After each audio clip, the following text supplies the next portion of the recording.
Okay, today we're going to be looking at the radical phase of the French Revolution. So let's get into the big ideas first. We have describe what events occurred during the radical phase of the French Revolution. Describe what changes occurred after the Reign of Terror came to an end. And then identify the causes and consequences of major political revolutions. So we're currently in October of 1791, and if you remember, we left off with a new constitution had been written, a new government had been established, and that was the Legislative Assembly. It takes office. However, it's only going to last less than a year, and for the most part, this is due to, once again, economic problems and food shortages. So it's really affecting the lower classes, the poor people of France. A group of people in France known as the sans-culottes, they're the people depicted here, basically the ones not dressed very fancy. They began calling for a republican form of government with elected officials and no king. If you remember last time, they had established a limited monarchy, meaning there was still a king, but he was under the control and had to follow some rules. We also need to know that the fact that the Legislative Assembly has different factions or groups within it. There are some people who like the idea of the sans-culottes, and they become known more as the radicals. This is a radical notion to get rid of the king. And so the sans-culottes ideas are very popular among these radicals, which include this revolutionary political club known as the Jacobins. And this political club, part of these people serve in the Legislative Assembly, and they're mostly middle-class lawyers or intellectuals. So what we're going to see is radicals are able to take control of the Assembly, the National Assembly. And they won a new legislature called the National Convention. And the big thing they push for is the right to vote should be given to all men, not just the ones that are taxpayers, which is how the previous constitution they wrote in 1791 gave the right to vote. So the convention begins meeting in September 1792, and they take the radical step. They abolish the monarchy and establish a republic. King is no more. And Jacobins control the convention. They're the radicals. They're able to control the convention. And another step they take is they seize the noble lands and abolish all titles of nobility. Essentially trying to get rid of the estates in France. Remember we had talked about in our first lecture, there's 3 estates. Well, they want to get rid of it. They want to get rid of all these classes. And so that's one of the things they do. Finally, they take the most radical step of all. In January 1793, King Louis XVI is going to be captured, put on trial, and sent to death by beheading, essentially eliminating the entire monarchy for good, for now. So, that leads us into early 1793, and we need to kind of look at what else is going on around France. France is not only kind of disjointed at home, but is also at war with almost all of its neighbors, Britain, the Netherlands, Spain, and Prussia. So it's an extremely hectic time.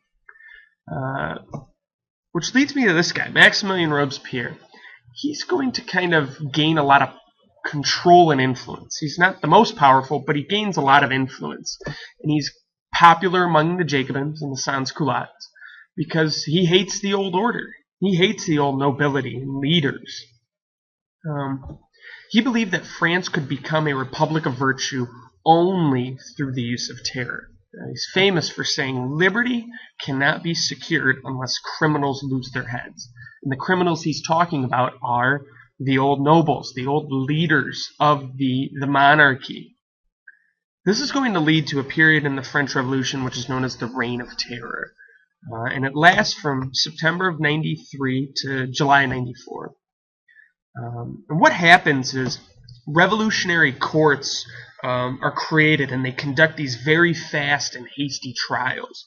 And over 300,000 people are arrested during this time for opposing the Republic. saying they want the monarchy back or they don't believe in the new republic. So they are arrested, they're put on trial, and 17,000 of them are executed.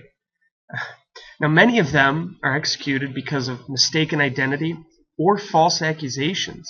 All it would take is a neighbor, going to Robespierre, one of the people who follows him, saying, hey, this guy's against the republic. You're arrested, put on trial, beheaded.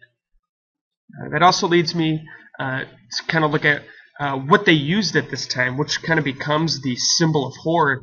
That's the guillotine. The guillotine is created to make beheading more humane.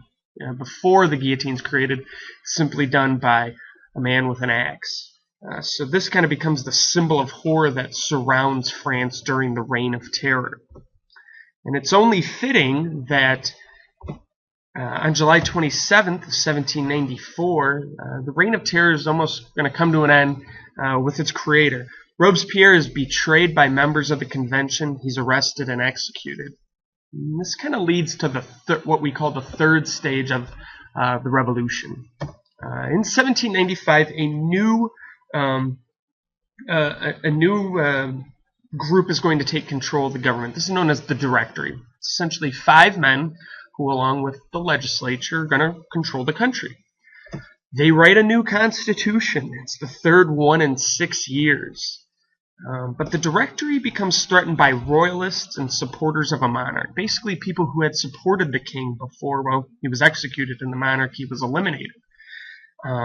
So they're going to take an interesting step.